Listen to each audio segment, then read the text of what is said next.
നമസ്കാരം, welcome back to our YouTube channel ഇപ്സിദാസ് മെറ്റ്ഫോളിയോ.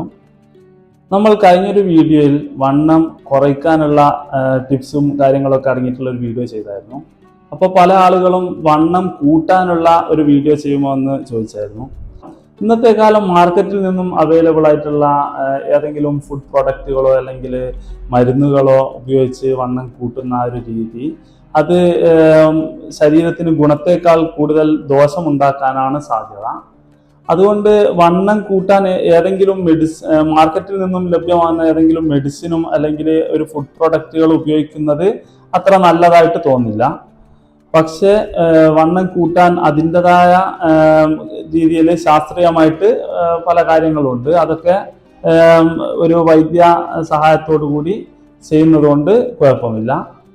പിന്നെ മെലിഞ്ഞിരിക്കുക എന്നത് ഒരു രോഗാവസ്ഥയോ അല്ലെങ്കിൽ ഒരു രോഗലക്ഷണമോ അങ്ങനെ ഒന്നുമല്ല. അത് ഓരോ ആളുകളുടെയും ശരീര പ്രകൃതിയുടെ ഭാഗമായിട്ട് സംഭവിക്കുന്ന ഒരു കാര്യമാണ്. അത് ജന്മന മെലിഞ്ഞിരിക്കുന്ന ആളുകളുണ്ടാവും, ചിലപ്പോൾ തടിച്ച് ഇരിക്കുന്ന വണ്ണം കൂടിയ ആളുകളുണ്ടാവും. അതൊരു രോഗാവസ്ഥയോ രോഗലക്ഷണമോ അല്ല. അല്ലാതെ പെട്ടെന്ന് ഉണ്ടാകുന്ന വണ്ണത്തിൽ പെട്ടെന്ന് ഉണ്ടാകുന്ന ഏറ്റക്കുറച്ചിലുകൾ ആണെങ്കിൽ അത് ഒരു രോഗാവസ്ഥയോ രോഗലക്ഷണമോ ആവാനുള്ളൊരു സാധ്യത ഉണ്ട്. അങ്ങനെയുള്ള സാഹചര്യത്തിലാണെങ്കിൽ പെട്ടെന്ന് ഉണ്ടാകുന്ന ഒരു മാറ്റമാണെങ്കിൽ അത് നമ്മൾ എന്ത് ചെയ്യണമെന്ന് വെച്ചാൽ ഒരു വൈദ്യസഹായം തേടുന്നത് നല്ലതാണ്. മേൽപ്പറഞ്ഞ കണ്ടീഷൻസ് ഒന്നും ഇല്ലാതെ സ്വാഭാവികമായിട്ടും മെലിഞ്ഞിരിക്കുന്ന ഒരാളാണ് നിങ്ങളെങ്കിൽ ഇനി പറയുന്ന കുറച്ച് ടിപ്സ് നിങ്ങൾക്ക് യൂസ് ചെയ്യാൻ പറ്റും. അതായത് നമ്മുടെ ഭക്ഷണശീലത്തിൽ നിന്നും നമുക്ക് മെയിനായിട്ടും ചായ, കോഫി ഇത് രണ്ടും നമ്മൾ പൂർണ്ണമായിട്ടും എടുത്തു മാറ്റിയാൽ ഒരു പരിധി വരെ മെലിഞ്ഞിരിക്കുക എന്ന ആ ഒരു അവസ്ഥയെ നമുക്ക് മാറ്റാൻ പറ്റും. കാരണം ചായ, കോഫി ഇത് കുടിക്കുമ്പോൾ അയൺ അബ്സോർപ്ഷൻ പരമാവധി കുറയാനുള്ളൊരു സാഹചര്യം ഉണ്ട്. അപ്പോൾ ഇത് നമ്മളെ ഭക്ഷണശീലത്തിൽ നിന്നും എടുത്തു മാറ്റിയാൽ ഒരു പരിധി വരെ മെലിഞ്ഞിരിക്കുക എന്ന ആ ഒരു അവസ്ഥയിൽ നിന്നും നമുക്കൊരു മാറ്റം ഉണ്ടാക്കാൻ പറ്റും. നമ്മൾ ചായ, കോഫി ഇത് രണ്ടും ഭക്ഷണത്തിൽ നിന്നും അതായത് ഭക്ഷണശീലത്തിൽ നിന്നും ഇത് രണ്ടും എടുത്തു മാറ്റാന് പറഞ്ഞു.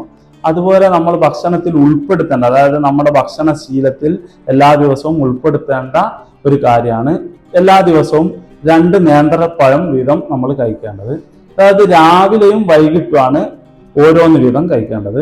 ഇപ്പൊ രാവിലെ ഒരു നേന്ത്രപ്പഴം എടുത്തിട്ട് അതിൽ നെയ്യ് ചേർത്തിട്ട് ചൂടാക്കി രാവിലെ ഒരെണ്ണം കഴിക്കുക. അതുകൂടാണ്ട് വൈകിട്ട് ഉള്ളൊരു സമയം എന്ത് ചെയ്യണം എന്ന് പറഞ്ഞാൽ നേന്ത്രപ്പഴം പാലിൽ ജ്യൂസ് അടിച്ച് കഴിക്കുന്ന ഒരു ശീലവും കൊണ്ടുവരിക. ഇതെല്ലാ ദിവസവും നമ്മളെ ദിനചര്യയിൽ ഉൾപ്പെടുത്തിയാൽ ഒരു പരിധി വരെ വണ്ണം കുറഞ്ഞിരിക്കുക എന്നുള്ള ആ ഒരു സാഹചര്യം നമുക്ക് മാറ്റി വണ്ണം കൂട്ടിക്കൊണ്ടുവരാൻ പറ്റുന്നതാണ്. കൂടാണ്ട് നമ്മൾ ഭക്ഷണത്തിന്റെ ഉള്ളിൽ ഭക്ഷണം എടുക്കുന്നത് കൂടാണ്ട് ഭക്ഷണം കഴിക്കുന്ന സമയത്തിനും ഒരു വലിയൊരു പ്രാധാന്യമുണ്ട് വണ്ണം വെക്കാൻ. അതായത് നമ്മൾ സമയം തെറ്റിയുള്ള ഭക്ഷണം കഴിക്കുക എന്ന് പറയുന്ന രീതി വണ്ണം കുറയ്ക്കാനുള്ളൊരു പ്രധാന കാരണമാണ്. അപ്പം കറക്റ്റ് സമയം തന്നെ ഭക്ഷണം കഴിക്കുക. രാവിലെ ഉള്ള ഭക്ഷണം നന്നായിട്ട് കഴിക്കുക. അതേപോലെ ഉച്ച സമയമുള്ള ഭക്ഷണവും നന്നായിട്ട് കഴിക്കുക. രാത്രി ആണെങ്കിൽ കുറച്ച് ഭക്ഷണം രാത്രി അധികം വൈകിട്ടുള്ള ഭക്ഷണം കഴിക്കുന്ന ശീലം പരമാവധി ഒഴിവാക്കുക. രാത്രി സമയം ഭക്ഷണം കുറച്ച് കുറഞ്ഞാലും രാവിലെ സമയവും ഉച്ച സമയവും നന്നായിട്ട് ഭക്ഷണം കഴിക്കുക.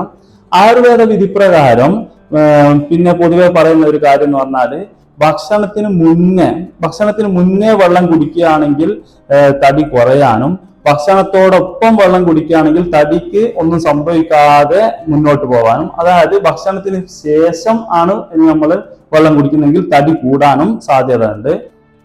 ഇത് നമ്മൾ നിത്യവും ശീലിച്ചു കഴിഞ്ഞാൽ ഒരു പ്രകടമായ മാറ്റം നമ്മുടെ ശരീരത്തിൽ നമുക്ക് കാണാൻ പറ്റും.